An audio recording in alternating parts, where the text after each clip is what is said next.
what's happening here? God, what is this? What is happening? Have you ever said that? Y'all don't leave me out here by myself. This is a hot community. You can be honest. Have you ever looked at your life and you were like, God, what is going on? What is this? I can tell you from conversations that I've had over the years with many of our manifestors in our community, examples of times where they've looked at their lives and they've been like, God, what is this? One example, a long time ago, I was talking to someone and she was in this long-term relationship, right? And God told her to leave that relationship because it was not his best for her. And she left the relationship, y'all.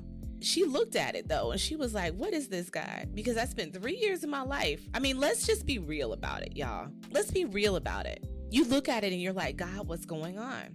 Another example, someone else, she had been saving for a house for a very long time and looking, not able to find a house.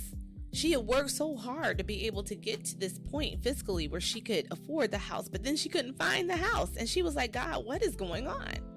You've asked God maybe for a closer walk with him and you aren't getting it as quickly as you thought you would. And you're wondering what's going on and what's happening in the background as he's working out this process in your life. He's causing you to get rid of the things that are keeping you from him. One of those being unforgiveness, right? We know that unforgiveness blocks our prayers to God. That's what the word says. So he's working with you to get rid of all of these obstacles that have been in your life, to forgive, to let go of your past so that you can walk forward with him. And it's not moving as fast as you want it to. And you're like, God, what's going on? I want to hear from you the way that she hears from you. I want to be able to understand the way that he understands. And we're looking at ourselves and comparing. And God is like, don't do that. Don't compare, because your walk is your walk. He says, I have a word that's gone forth for your life. It's going to work out. So ultimately, once you walk through the unknown, we know that you're going to be favored. The Bible tells us you're going to be favored. You'll be brought out in joy. You'll be brought forth in peace.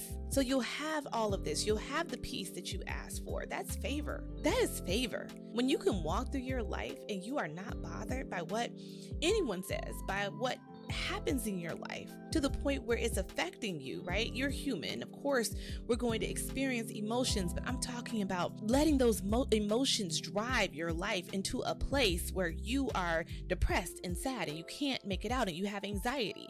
This is not God's portion for you. In fact, right now, in the name of Jesus, we rebuke that. We rebuke the spirit of depression, the spirit of anxiety. We rebuke that. We come out of agreement with it. We're going to walk forward into the peace that God has for us, because this is our portion. God is our portion, and God is love, and God brings peace, and God is all about order and unity. We're going to receive that, right, with open hands. We talked about that last week. A ready woman has open hands. So you're going to see the peace that you asked for. You're going to have the purpose that you've prayed for. You're going to see God's protection in your life. You're going to discover what real love is all about.